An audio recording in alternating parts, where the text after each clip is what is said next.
1983, A Merman I Should Turn to Be. Now, this song is 13 minutes long.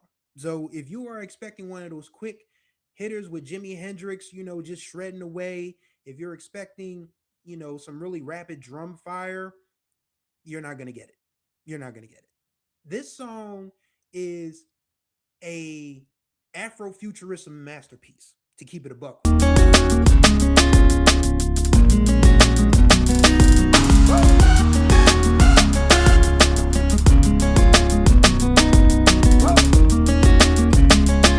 What's going on, everybody? Welcome to day number 26 of the Black Music Month 30 series here on the Groove Line with your boy Chris Stevens. Hopefully, you all are doing well out there.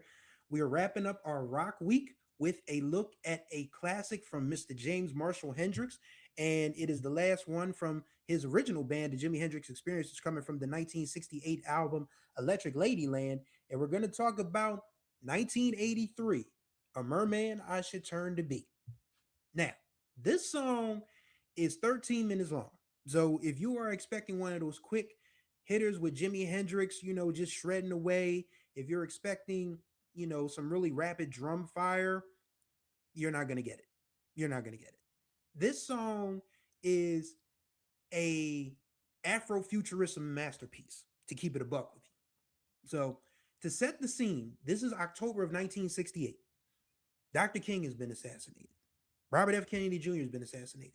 The country is torn apart by riots. Vietnam, still raging. So people really thought the world was coming to an end as we knew it. Probably closer now than back then, but still. So Jimi Hendrix, at 25, 26 years old, is recording this long tour de force of what would happen if we all went back into the ocean to where life originally sprang from, apparently. So this song, for one, it has one of my favorite Jimmy guitar intros because it's just like this really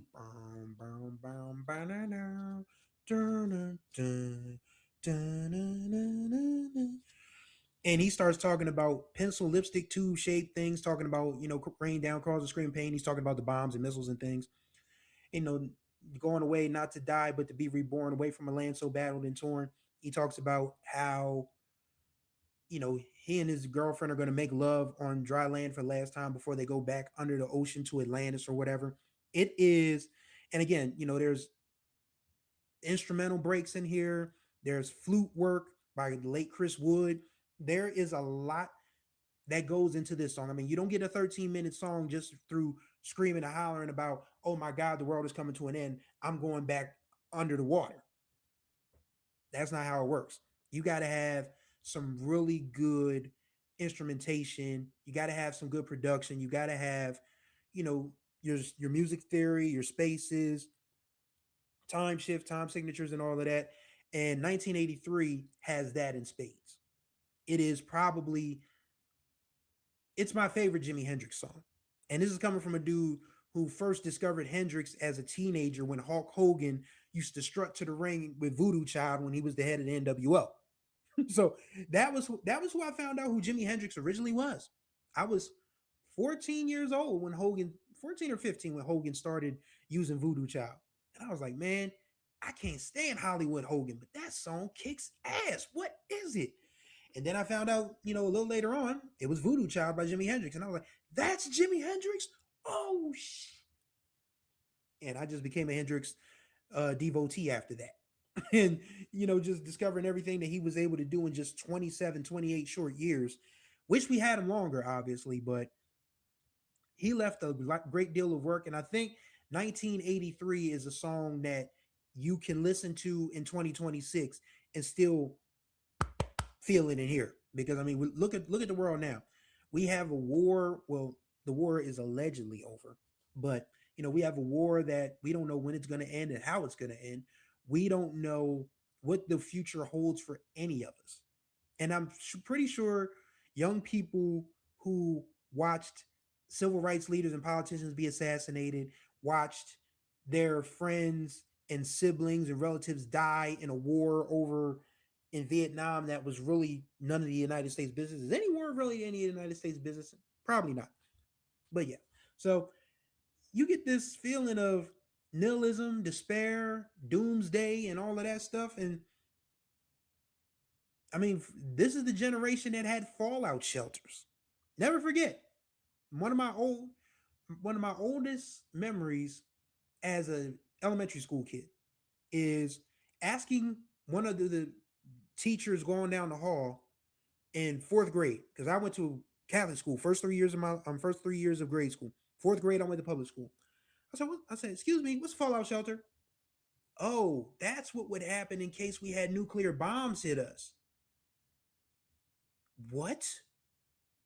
At 9 years old, that kind of sort of chills your chill a little bit, because you see the fallout. I mean, this is 1990, mind you. Hendrix has been gone 20 years at this point. But I see that little fallout shelter sign, the little, those of you who know, the blue and gold square with the triangles in the middle and all of that, and fallout shelter at the bottom. And unbelievable.